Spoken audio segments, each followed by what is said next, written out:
What's up, beautiful people? Welcome back to part 2 of our Pokemon Z walkthrough.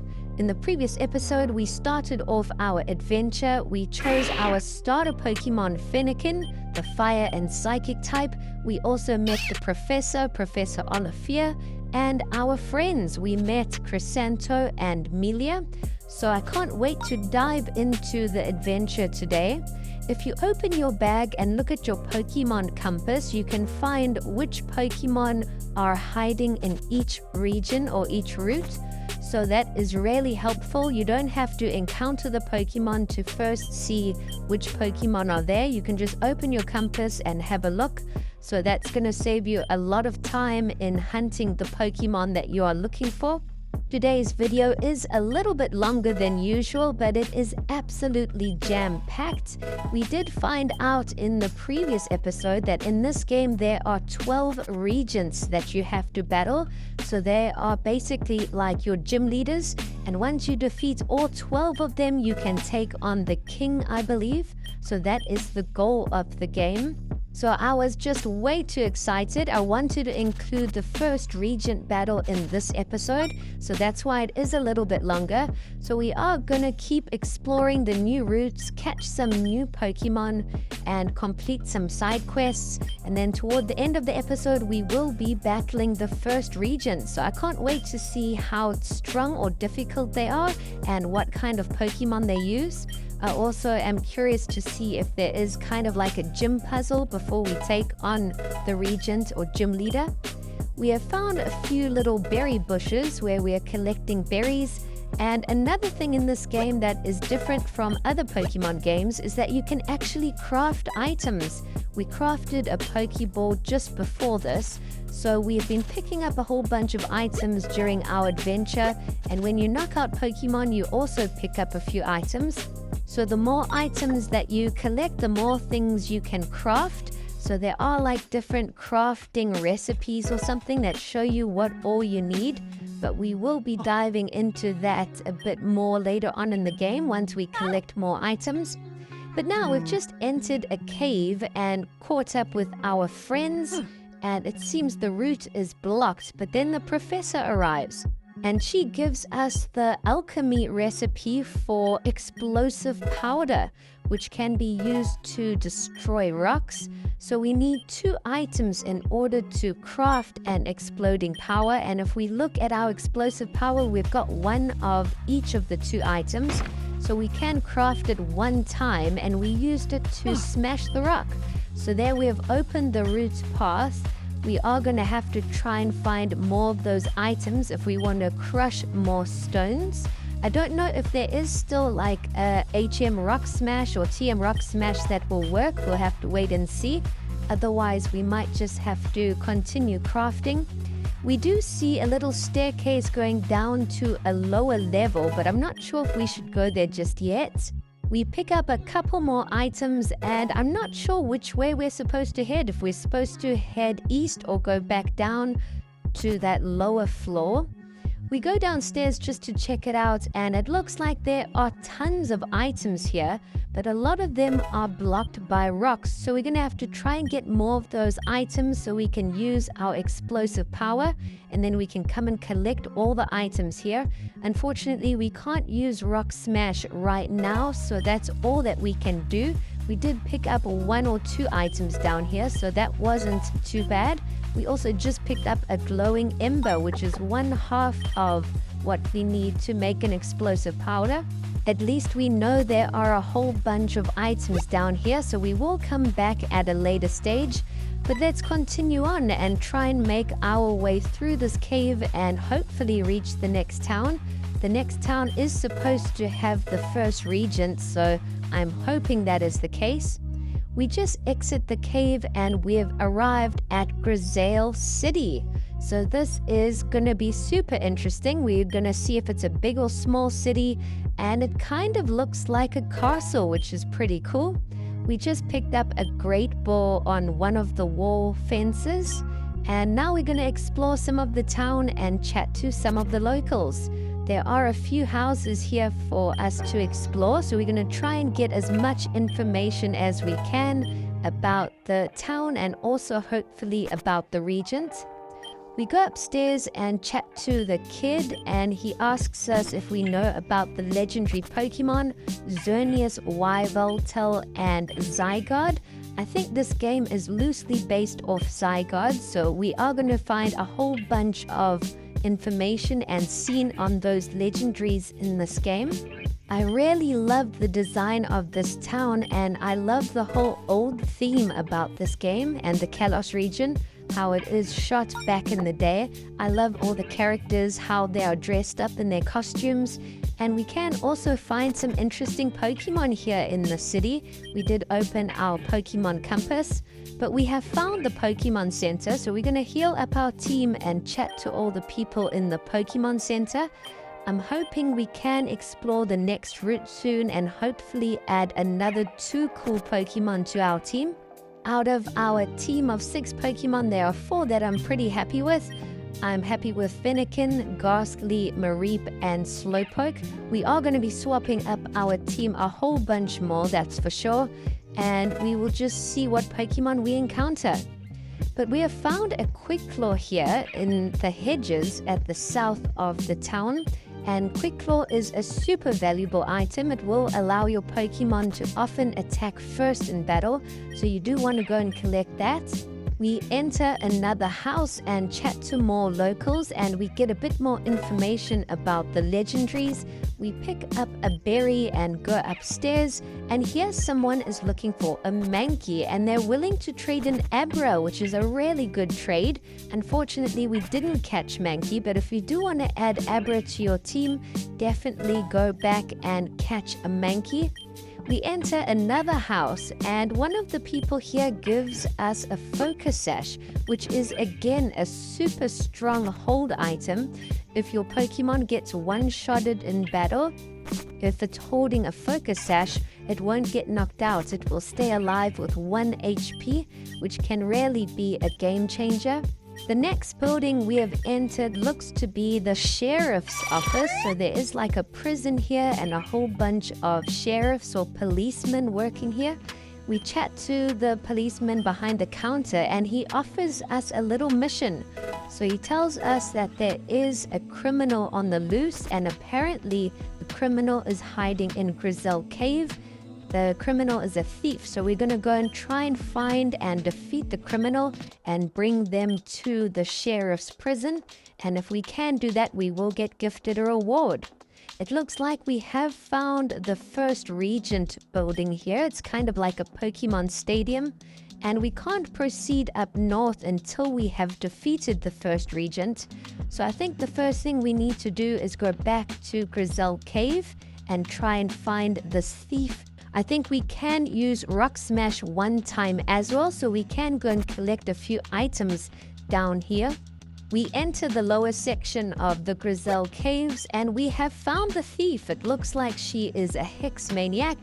So we're going to take her on for a battle, and she's got 2 Pokemon. And the first Pokemon she sends out is one of the fan favorite Pokemon, Ralts, which is a Psychic and Fairy type. Luckily, our Fennekin knocks it out pretty easily. But the next Pokemon she sends out is an Impidimp, which is a Fairy and Dark type. Impidimp is definitely one of my favorite Fairy type Pokemon. Grimmsnarl is quite a beast. Our Fennekin gets knocked out, and we send out Mareep, who also gets knocked out. But next up, we send out Rattata to see if it can finish off Impidimp. Our Rattata is only at level 10, but it's done it. We have knocked out the Hex Maniac, and we're going to take her back to the little sheriff's prison. So now that we have done that, we can try and make our way back to claim our reward. But first, we're going to try and smash one of these rocks and collect a couple more items. It looks like there are 2 items that we can pick up in this section. So again, we find another glowing ember. We just need 1 more item, and then we can come back down and smash more rocks. But let's make our way back and see what our reward is. I'm super curious. After getting our reward, I'm hoping we can take on the first Regent. We enter the prison, and as a reward we get gifted a nugget. And we also get our second mission where there is a criminal on Route 6 in Gloomy Cave or something. So we're going to have to try and remember that for later on in the game. But with the nuggets, we can sell that and buy a whole bunch of items. Nuggets are pretty expensive, so we should get a decent amount of money for that. We go upstairs and find the first Regent who we are supposed to battle, and Melia is here already. Chrysanto isn't here yet, so I'm not sure where he is, but we chat to the first Regent and we find out her name is Canola, and she is a fighting type Pokemon specialist, so we're going to have to keep that in mind. Pokemon types that are strong against fighting Pokemon are Psychic, Fairy, and Flying, I believe. I'm not sure, correct me if I'm wrong, but I think those three are strong against fighting type Pokemon. And Canola tells us that there is a Furfrou that has been stolen. So it looks like there's a lot of thieves in the region. We haven't met the villainous crew of the game yet, so hopefully we will find out who the villains are. But Canola gives us a mission to go and find this missing Furfrou before we can actually take her on for a battle. So that is our next little side quest. She also tells us that the Furfrou got lost somewhere in the city, and we should be able to find little clues of where it's gone. So we'll have a quick look around the city, and right away we have found some footprints. So I think we're going to have to follow these footprints and see where they lead. We have just entered Route 3, so it looks like the Furfrou made its way along Route 3. I don't know if it made its way all the way to the next town or not, but we'll get exploring and see if we can find any more footprints and just try and follow the path. Route 3 looks pretty cool, and there are some interesting Pokemon that you can find here. We did look on our Pokemon compass, and it seems like there's a weird looking Pikachu or something. I don't know what it is, but if we encounter it, we'll definitely try and catch it. And there's also a Drowsy, which is interesting to me. I have been wanting to use Hypno in a playthrough for a while, so we might actually try and catch Drowsy and add it to our team. We'll just have to see what all we encounter. But first things first, we've got to try and find this missing Furfrou. There are a couple trainers to battle along the route, so you are going to get some extra experience in. And we've just found another alchemy page. So I think the more pages we find, the more items and things we can craft together. We've encountered a wild Pokemon, and it seems it is a Pikachu, but this is a different variant. It's an electric and poison type. So wow, I definitely want to try and catch this. I want to see what its evolution will look like. We catch it, and I think we're going to add it to our team right away. We'll replace Mareep, who is an electric type, so at least we're still keeping an electric type on our team, but it is also a poison type. We just encountered some scary looking characters, and these might be the villains of the story. Melia also catches up to us, and we chat to these people. It looks like they're also on the hunt for Furfrou, and I believe these characters go by the name Team Azoth.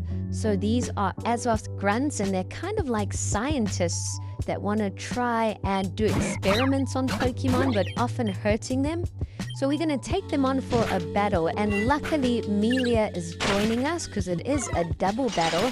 We have sent out Fennekin and Mana, and the Azoth grunts have started things off with a Grimer and Gothorita. Both of their Pokemon are at level 12, so our Fennekin is slightly higher, but Fennekin has been knocked out, and we've decided to send out Meryl next. Our opponents are pretty strong, but luckily they only have 2 Pokemon. We still have a full team of Pokemon left, so I think we're going to win this battle for sure. We knock out Grimer, so now it's just Gothorita left. It's 2 versus 1, and we're slowly eating away at Gothorita's HP. I think if we can get one more attack in, we should have the W for this battle. We hit Gotharita with one more bubble beam and that does the trick. We have defeated the grunts and that is our first encounter with Team Azoth. So I'm sure we will be encountering them a lot more in the game, and I must say they do look pretty creepy. Team Azoth runs off and then we find some suspicious character on top of the mountain who was watching the entire thing. The guy gives us the creeps, but we continue on and see if we can find any more footprints for Furfrou. I can't believe the Furfrou wandered away this far. Maybe it was kidnapped and taken this far, because we've already reached the next town, which is Acrylic Town. But as we enter, we find the Furfrou, but it looks like something's wrong with it. It like keeps shining and sparkling, and as we go and approach it, it starts attacking us. So it does look like it's sick. I don't know what we can actually do to try and calm it down. So it actually wants to take us on for a battle. So we're going to try and knock out the Furfrou. Hopefully that will bring it back to normal. So we are having a battle 2 versus 1. I don't think the Furfrou is going to stand a chance. So we've got Fennekin and Slowpoke up front. But Furfrou is pretty strong. Its defenses are quite high. But we are definitely going to win. It's just going to take us a couple turns. One more set of attacks and we should have the Furfrou beat. We've done it and that seems to have calmed down the Furfrou a little. But before we can actually do anything else, the character that was spying on us, that was on top of the mountain, all of a sudden appears and tells us that the Furfrou is really sick. And it turns out he is a cleric and goes by the name Myra. He tells us that Team Azoth has infected this Furfrou with some kind of sickness and it's incurable because they were doing experiments on it. So it looks like Myra tells us to look away because there's nothing else we can do for the Furfrou. He's actually going to put it out of its misery, which is super sad. So he's going to use his Absol to end it. And we look away and it looks like the Furfrou is no more. So that's absolutely terrible that Team Azoth is doing experiments on Pokemon and making them so sick that they can't recover. This just makes me want to stop Team Azoth even more. I can't believe they are that evil that they don't care about Pokemon at all. But now that we have found out what happened to Furfrou and we've got a whole bunch of more information about Team Azoth and what's happened, we can now go all the way back to Canola and report all of our findings to her.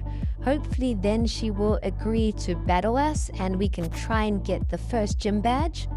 So we make our way all the way back and yes, it looks like we can actually enter the battle arena now. And as we enter, we find out that there are 3 trainers that we have to defeat as a challenge before we can take on Canola. And with each trainer, there's a little question on which type is strong against fighting types. And there are 3 choices. So for the first one right up front, we're going to go with Fairy type. I know Fairy type moves are strong against fighting type Pokemon.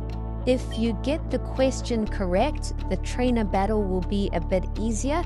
If you get the question wrong, the trainer will be a lot more difficult. So it's up to you if you want an easy or difficult battle. For the second trainer on the right, we're going to go with Psychic type Pokemon, which is correct. So we get another easy battle. And now all the way on the left, we're going to go with Flying type Pokemon in the middle. And that's also correct. So at least we know what Pokemon types are going to be strong against fighting type Pokemon. That's going to be really useful in our battle against Canola. After defeating the 3 trainers, you can enter into the middle teleportation pad, which will take you to the battle arena. And here we have found Canola, and our first gym battle is about to begin. Well, should I say our first Regent battle against Canola the Swordmaster. It looks like Canola has a team of 3 Pokemon, and the first Pokemon she has sent out is a level 14 Krogunk, which is a poison and fighting type. Luckily, our Fennekin knocked it out. The next Pokemon Canola has sent out is a level 14 Meditite, which is a fighting and psychic type. We decide to send out Slowpoke next because our Fennekin got knocked out. And our Slowpoke has knocked out Meditite, so things are looking pretty good. The final Pokemon Canola has sent out is a level 15 Kricketune, which is a bug and fighting type. It looks like a new regional variant. It looks different from a regular Kricketune. I think regular Kricketune is just a bug type, so this is pretty cool that it is a bug and fighting type. And it's really strong. It's just knocking out most of our Pokemon, so I hope we can defeat it. We've sent out Ghastly now, who seems to be one of the stronger Pokemon against Kricketune. Kricketune is healing up in a lot of ways. It first healed up holding a berry, and then they used a potion. So I think we should use a potion on our Ghastly just to play it safe. We hit Kricketune with one more Nightshade, and we have done it. We have defeated Canola, and we have earned our very first Regent badge. So wow, that was a lot of fun. It was really cool to see the new Kricketune variant. And we have just earned the guard badge and received Rock Smash. I wonder if we can actually smash rocks with that, or if we have to still craft. We'll have to find out in the next episode, but that's all it's going to be. Thanks for watching.